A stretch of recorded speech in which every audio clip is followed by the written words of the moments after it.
আজকে পড়াশোনা করছি কিসের জন্য? আমার একজন বাবা রিক্সা চালক, আমার একজন বাবা দিনমজুর শ্রমিক, তারা আমাদের পড়াশোনা করায় কিসের জন্য? শুধু মোলাদি থেকে আমি বরিশাল এসেছি আমার শিক্ষা লাভের জন্য এবং পরবর্তীতে আমি একটা চাকরি করব। আমার বাবার পাশে দাঁড়াবো আমি, কিন্তু আমি যদি কোঠার জন্য আমার বাবার পাশে আমি দাঁড়াতে না পারি, তাহলে আমি কেন পড়াশোনা করছি? শিক্ষা জাতির মেরুদণ্ড, এই মেরুদণ্ডকে কেন ভেঙে দেওয়া হচ্ছে? রাজপথে আমার ভাইয়েরা লাশ হয়ে আছে, আমার বোনেরা অনাহার হয়ে আছে, কেন? এই জবাব চাই আমরা। কোঠার সংস্কার চাই, 18 সালের সেই কোঠার পুনর্বহাল চাই আমরা। আমরা তো চাচ্ছি না যে আমরা কোনো কোঠা নিয়ে আমরা চাকরি করবো। এখানে হাজার হাজার ছাত্রছাত্রী আছে, ঢাকা বিশ্ববিদ্যালয় থেকে শুরু করে প্রত্যেকটা বিশ্ববিদ্যালয় থেকে ছাত্রছাত্রীরা নেমেছে শুধু কোঠার সংস্কার করতে। কেন কোঠা ছাড়া মেধা দিয়ে চাকরি দিতে পারে না? মেধাবীরা কি চাকরি পাওয়ার যোগ্য না? মেধা দিয়ে আমরা চাকরি নেব এবং দৃষ্টি ধরবো। মানব সম্পদে একটি দেশের উন্নয়নের জন্য শিক্ষা ব্যবস্থা কতটা জরুরি এবং শিক্ষা অর্জন করে মেধাই নেই। এখন মেধাবীদের কোনো মূল্যায়ন নেই। একজন শিক্ষার্থী মেধা অর্জন করে মেধাবী শিক্ষার্থী আজকে ফ্যানের সাথে ঝুলে যাচ্ছে চাকরির অভাবে, বেকারত্বের অভিশাপে দিন দিন মারা যাচ্ছে হাজার হাজার শিক্ষার্থী।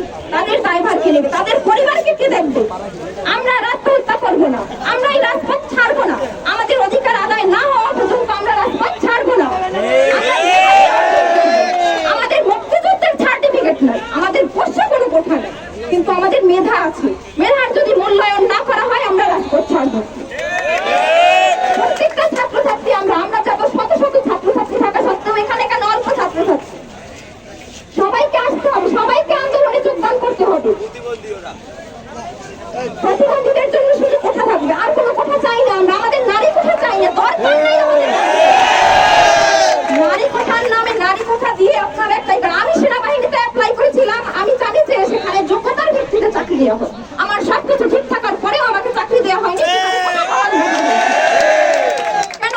আমার তো শুরু থেকে, আমার ছোট থেকে স্বপ্ন ছিল আমি প্রশাসন বিভাগে কোনো একটা চাকরি করবো, যেখানে আমি দেশের উন্নয়ন করতে পারবো, দেশের প্রতি একটা দায়িত্বশীল হতে পারবো, কিন্তু আমি তো পারিনি। আমি তো সেদিন থেকেই ভেঙে পড়েছিলাম যে আমি আর কোনো কোথাও অ্যাপ্লাই করবো না প্রশাসনিক বিভাগে।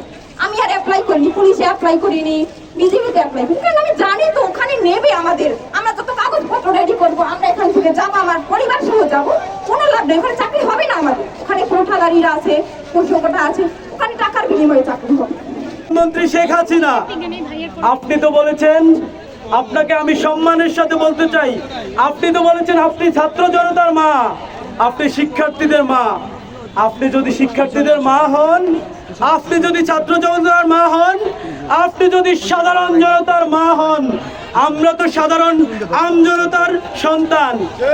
আপনি যদি আজকে আমাদের মা হন, তাহলে আজকে আপনার কাছে আমাদের দাবি আপনি কেন এখনো মেনে নিচ্ছেন না? আপনি মা, আমরা আপনাকে মা বলে আখ্যায়িত করতে চাই, কিন্তু আমাদের দাবি, আমাদের যৌক্তিক আন্দোলন আমরা সফল না হওয়া পর্যন্ত আমরা ঘরে ফিরে যাব না। আমরা তো চাই আমরা খাতা কলম বই নিয়ে আমরা ক্লাসে থাকতে চাই। আমরা কি রাজপথে আসতে চেয়েছি? আমরা কখনো রাজপথে আসতে চাই নাই। তাহলে আমাদেরকে কেন বারবার রাজপথে আনা হচ্ছে?